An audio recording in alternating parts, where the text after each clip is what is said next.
1. Introduction. My name is Lucy. I am 24 years old. This is my story. It is a little strange, maybe a little crazy. I was planning my wedding, or I was planning it. My fiancé is Jack. He is the kindest man I know. He asked me to marry him 2 months ago. It was a very happy day for us. He asked me in a park under a big tree on a beautiful sunny afternoon. We were so excited about our future together, about being married. We started talking about our special day immediately. We had many ideas, simple ideas for our wedding day. We felt so happy and full of love. We talked about our wedding. We did not want a big, expensive wedding right now. We are young. We both have new jobs. We are also planning to move to a new apartment soon. Money is important for these things. So, we thought a small wedding would be the best idea for us at this time.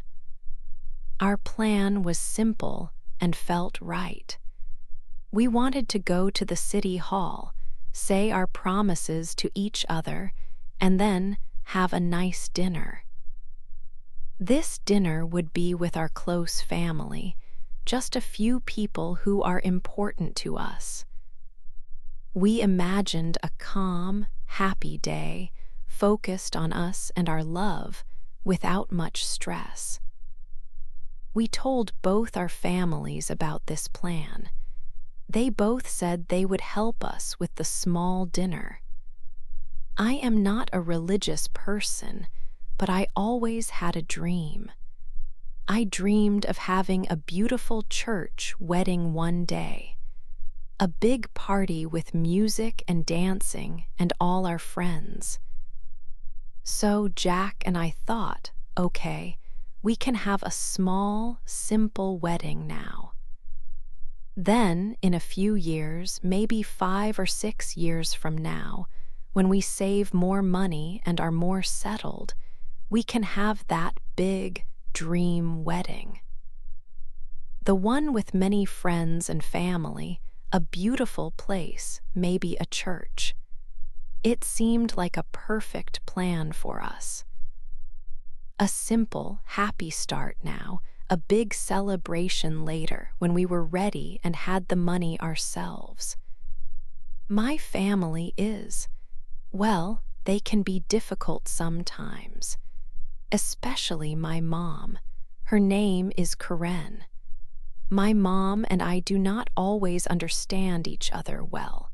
We have different ideas about many things in life.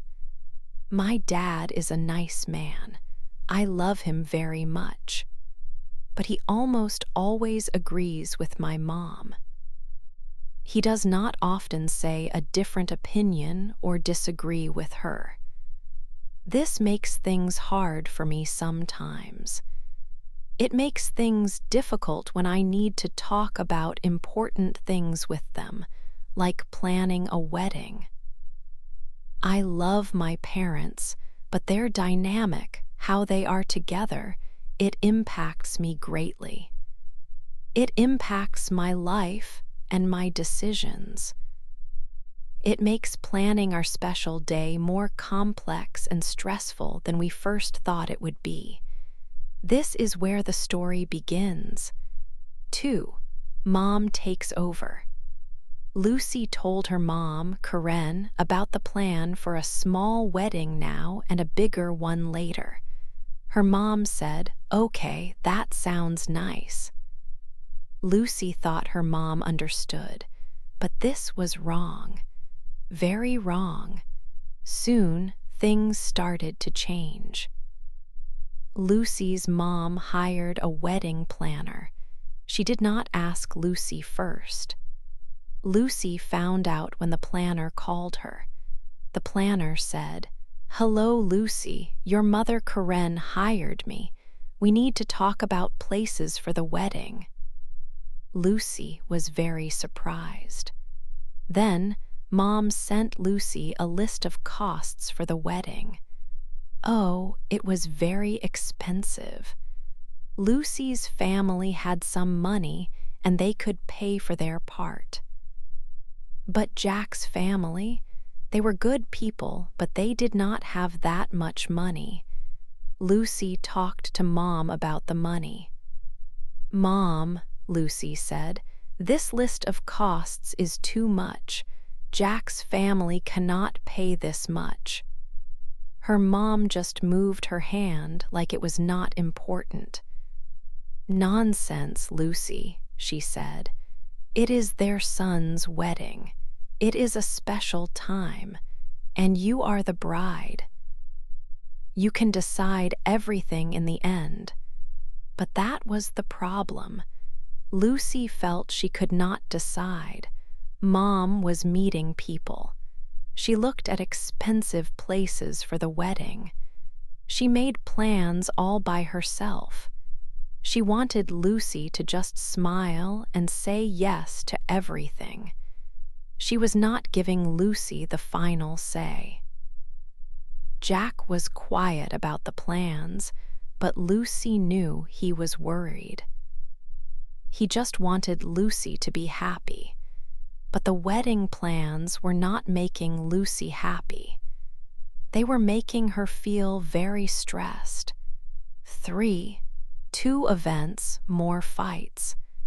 After many arguments and many tears, Lucy and Jack found a way to agree. Or they thought they did. The main event would be a dinner with their families. About 30 people would come.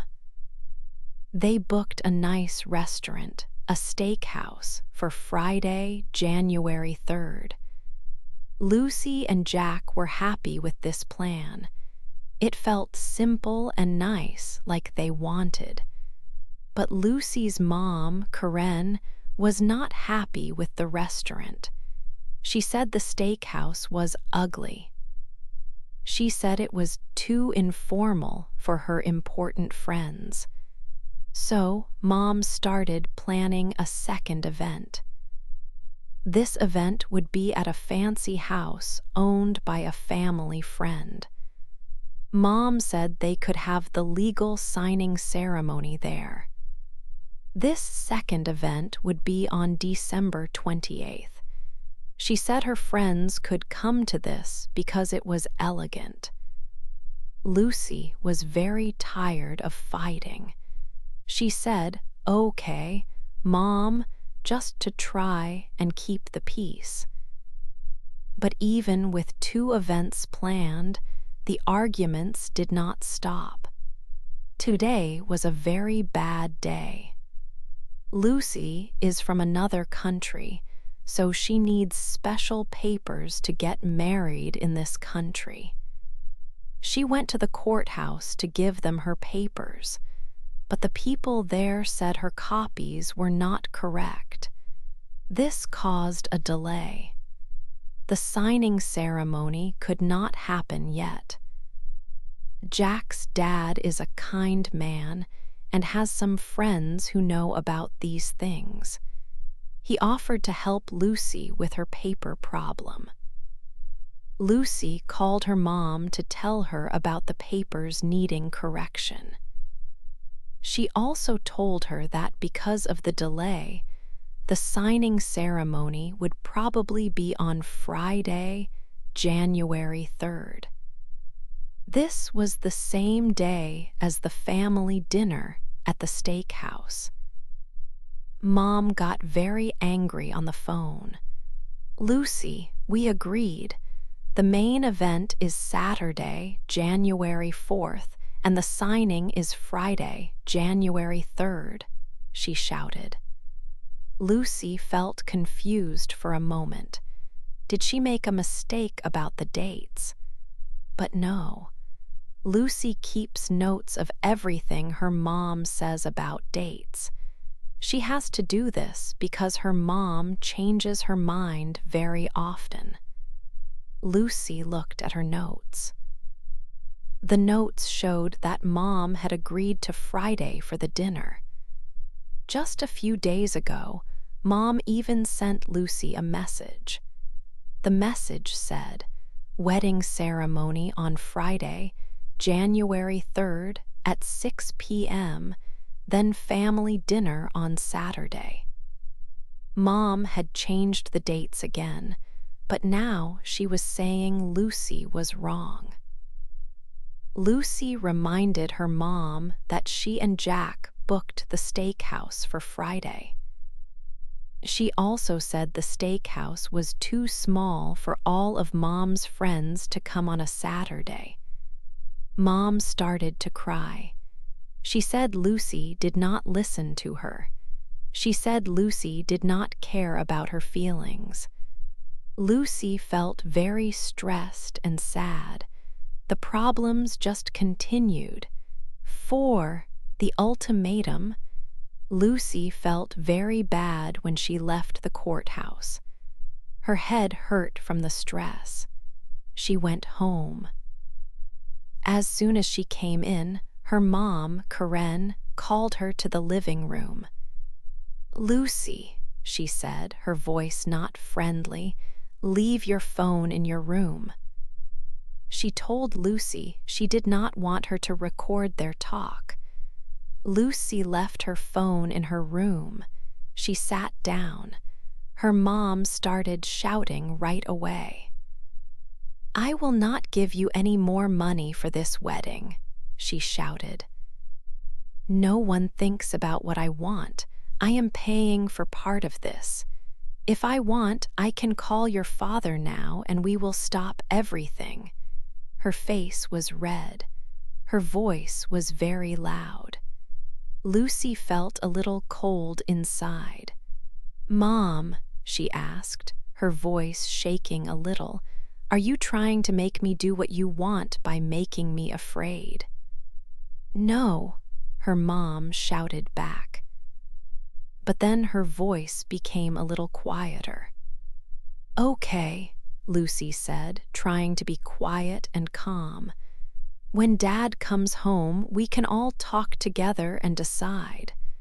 Her mom became very quiet. She sat down. Then she started talking again. Her voice was low and sad. "Maybe I will not come to your wedding at all," she said quietly. "Jack's family. They are making you think bad things, Lucy. They are trying to make you not like us. No one will ever love you more than your father and I do. We are your real family. Remember, we are from another country here. We only have each other." When Lucy heard these words, it felt like a sharp pain in her heart. It was a terrible feeling. She felt very alone, even though her mother was in the same room with her. 5. The decision to cancel. Lucy felt very bad. She went to her room. She closed the door. She was very upset and started to cry a lot. Her hands were shaking badly. She picked up her phone and called Jack. Her voice was thick with crying. "Jack," she managed to say, Can we change the wedding date again? For Mom?" Jack was quiet for a moment. "Why, Lucy, what happened?" He sounded very worried. "We can try, but it will be difficult now." Then a new idea came into Lucy's head. It was a wild, sudden thought. "Jack," she whispered, "what if we just cancel it, all the big party things?" There was a pause. Then he said softly, "Yes, Lucy, we can do that. What are you thinking?" Lucy told him everything that was in her heart. "I don't want the party anymore, Jack," she confessed. "I just want to be your wife. We can go to the city hall, get married, and then go somewhere nice to eat, just us. Or maybe with a few friends." We can play video games all night. I am so tired of this stress, this fighting. When we have our own money saved by us, then we can have a party that we want. A party that feels right for us. Jack listened carefully. When Lucy finished, he sounded relieved, like he felt the same way. "Oh, Lucy," he said, "I will happily do that. You know, I am not a person who likes big groups very much. I was doing the big gathering for you and for my family to celebrate you. But I respect your decision completely. I just want you to be happy. That is the most important thing." Lucy felt a strong wave of love for him. He always understood her. He made her feel safe. Later that evening, her dad came home. Lucy told him her decision. "Dad," she said, "I have decided. We are canceling the big wedding events." She looked at him directly. "Dad, when was the last time you and Mom talked about changing the wedding date?" He looked a bit uncomfortable. "Oh, maybe 1 month ago." "That is strange," Lucy said, her voice clear. "Because Mom told me that you talked about it just yesterday. She said that you agreed to change the date again." Dad got nervous. "Well, maybe I don't remember correctly." "Dad, please stop defending her now," Lucy said, her voice tired but very firm. "I have already made my decision. I will be happier doing nothing now. Later, when Jack and I have our own money, we will do what we want our way. I know you will tell her about this. I am scared about what will happen tomorrow when she knows, but this is my decision and it is final." 6. After the decision. The next morning was quiet. My face was still a little puffy from crying all night. I wanted to leave the house and go to Jack's place. But before I could, my dad came into my room. He spoke softly. "Lucy," he said, "maybe we could try to do the family dinner at our house. We could have it the day before, and then the main dinner on the day we planned." I felt so tired, so empty. "Dad," I said, my voice low, "we could have thought about that yesterday. I could have talked to Jack about it then. But after last night, it was the very last thing I could take. It was too late for any more changes or compromises." A few hours later, my mom came into my room. She was very different. She seemed shy and her voice was quiet and gentle. "Lucy," she said softly, "we could have a small gathering here, at our house." It was strange to see her like this. It was hard for her not to argue or shout, but I could see she was angry underneath. I told her the same thing I told Dad. It would be better for everyone if we just did not have to worry about any of it anymore. She looked away from me. Then she said, "You never try to talk to me, Lucy. You never share your opinions. If only we talked more, I would know what you want." It was still her way of putting the blame on me, even now. Jack came to pick me up. We went to his house. I showed him the post I wrote online about the situation. He read some of the comments people left. Many people wrote nice things and said they understood. It made me feel a little better. I did not feel so alone with my feelings. A few hours passed, and then my mom called. I put her on speaker phone so Jack could hear her words. "Lucy," she started, her voice not very sure, "I am so sorry about how I acted yesterday, I guess." Jack lifted his eyebrows high. "I know I did not act okay, I think," she continued. Jack silently made a face that meant, "What is she saying?" "I want you to be happy." And then she started trying again. She wanted me to have the family gathering at the house. I just said no, Mom, again and again, many times, until she finally stopped asking. Later that evening, she called again.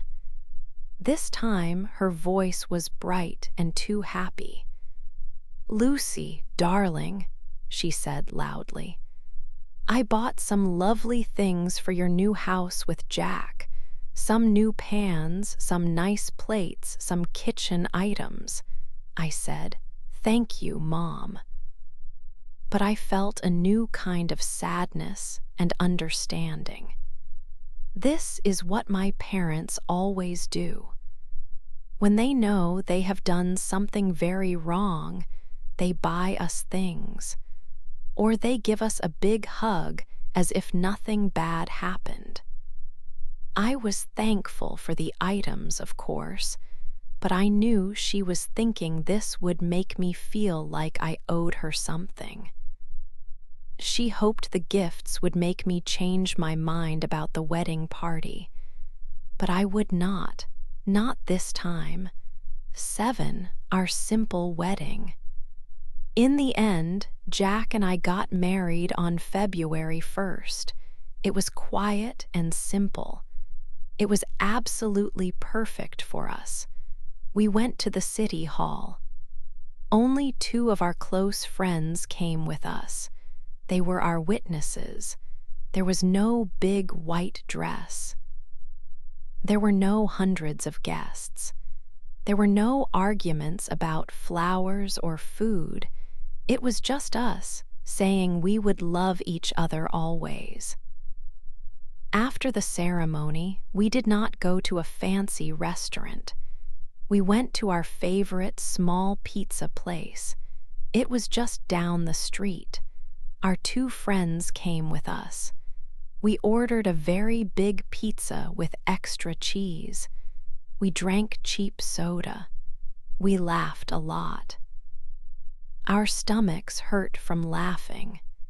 Jack held my hand across the table. His eyes looked at me with love. It was the first time in many months I felt completely light. I felt truly happy. 1 week later, Jack and I packed our things. We moved to a new place. It was a small apartment in a new city. This city was 3 hours away from my parents. My younger brother, Tom, is 18 years old. He also lives in this city. He started college here. Moving felt like a fresh start. It felt like a real beginning for our life together. The quiet was strange at first. There were no more phone calls early in the morning. My mom did not call with urgent things. There was no more shouting. There was no more drama in the air. I started to sleep better at night. My schoolwork online got better too. Jack and I built our little home together.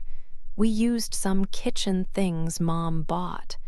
We also bought many other things we liked. We had never been happier. It was just peaceful. I could finally breathe easy. 8, new challenges. Life with Jack is good now. It is calm and happy. We moved to a new city, 3 hours away from my parents. We have a nice small apartment. We feel peace here.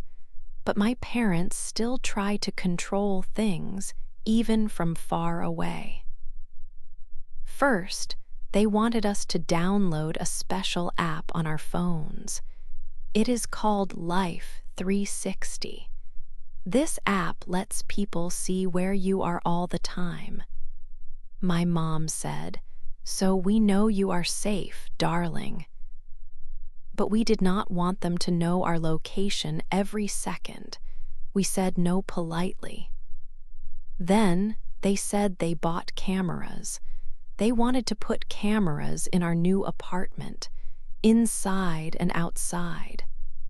My dad said, "For your protection." But we did not want cameras watching us in our home. It is our private place. Jack and I said no again. We wanted our home to be our safe place, our sanctuary. One day, I felt sick and stayed home from my online classes. My phone rang many times. It was Mom, then Dad, calling and calling. They sounded very worried.